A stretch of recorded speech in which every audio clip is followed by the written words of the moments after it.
এখন পর্যন্ত ছ্যাঁকা দেওয়ার সুযোগ হয়নি, কারণ আমি এখনো প্রেম করারই সুযোগটা পাইনি।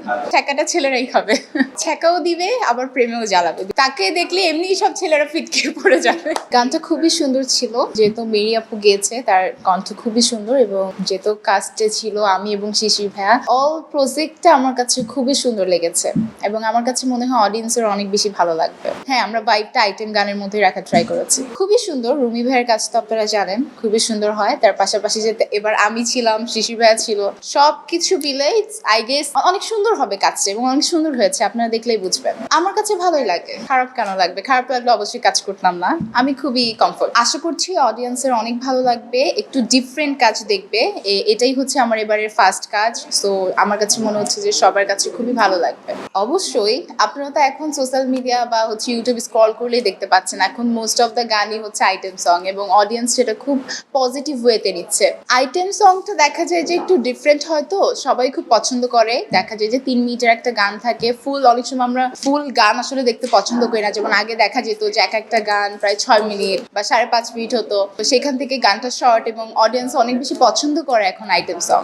আমি আসলে সবসময় কোয়ালিটিফুল কাজ করতে পছন্দ করি, আমার কাছে কোয়ালিটিটা ম্যাটার করে, কোয়ান্টিটিটা ম্যাটার করে না। সো আমি যদি দেখি যে এরকম ভালো গান আমার সামনে অফার আসছে, তাহলে অবশ্যই করব। একটা কোয়ালিটিফুল কাজের মধ্যে কি হতে পারে? গানটা সুন্দর হতে হবে, আমাদের লুকিংটা সুন্দর হতে হবে, আমাদের প্রজেক্টটা যাতে ভালো হয়, আমার হিরোটা যাতে ভালো হয়, মানে গানটা যাতে একটু মানসম্মত হয়। যারা টিনেজার আছে এবং যারা অ্যাডাল্ট, দুইজনের কাছেই গানটা অনেক ভালো লাগবে। দুইটাই ছ্যাঁকাও দিবে আবার প্রেমেও জ্বালাবে, দুইটাই। গানটা যেহেতু মেয়েদের কণ্ঠে, ছ্যাঁকাটা ছেলেরাই খাবে। এখন পর্যন্ত ছ্যাঁকা দেওয়ার সুযোগ হয়নি, কারণ আমি এখনো প্রেম করারই সুযোগটা পাইনি। গানটা শুনলেই তো বোঝা যায়, সবসময় যে এক্সপিরিয়েন্স করতে হবে এমন তো কোনো কথা নেই।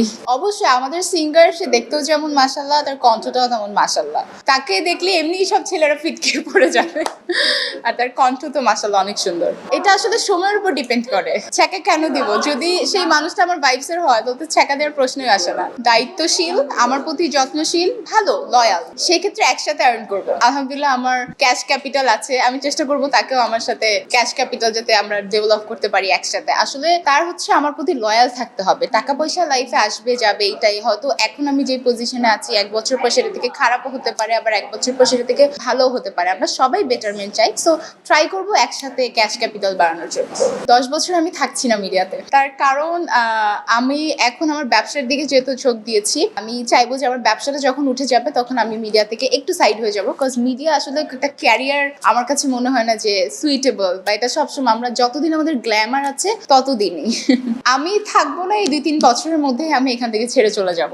দেখা যাক, সময় আসুক, জানাবো। হতে পারে, যেহেতু এটা আমার পার্সোনাল একটা ডিসিশন, আমি এখন এটা মানে রিভিল করিনি, জাস্ট এতটুকুই বললাম। আমি যদি ভালো কোনো মুভির অফার পাই বা ভালো কোনো গল্পের অফার পাই, তাহলে অবশ্যই করব, কেন করব না? আমরা সবাই তো চাই যে ভালো কাজ করব, যাতে দর্শকরা আমাদেরকে ভালো একটা পজিটিভ ভাইবে নেয়। সো যদি তেমন ভালো কোনো গল্প পাই, অবশ্যই করব। আমি অ্যাকশন, রোমান্টিক, হরর, এই 3টাই আমার কাছে অনেক ভালো লাগে। সো গল্পটার উপর ডিপেন্ড করবে। যদি গল্পটা রোমান্টিক হয়, যদি দেখি যে গল্পটা অডিয়েন্সরা ভালো ওয়েতে নিচ্ছে বা তারা পছন্দ করবে, তাহলে আমি রোমান্টিক করব। যদি দেখি যে অডিয়েন্স হরর টাইপের, তাহলে সেইভাবে করব।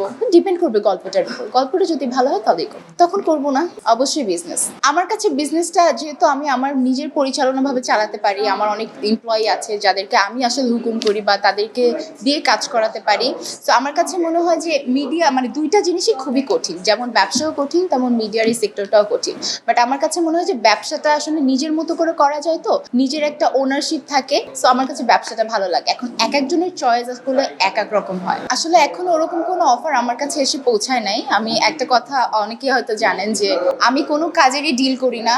আমার যত ফোন, আমার যত প্রমোশন, যত কাজ, সব কথা আমার মাই বলে। জাস্ট যেদিন ডেট থাকে যে আজকে হয়তো দেখা যাবে যে 2 দিন পর আমার শুট আছে বা 3 দিন পর আমার শুট আছে, 1 দিন পর আমার শুট আছে, সেটা আমাকে জানাই দেওয়া হয় যে তোমার কিন্তু পরশুদিন কাজ আছে বা তার পরের দিন কাজ আছে। সো এই যত রিলেটেড অফার, এটা হয় আমার মাই হ্যান্ডেল করে, যদিও বা কখনো পায়, আমার কানে এখনো আসে নাই। সবারই একটা আশা থাকে, মেগাস্টার সাকিব খান, সো তার সাথেই।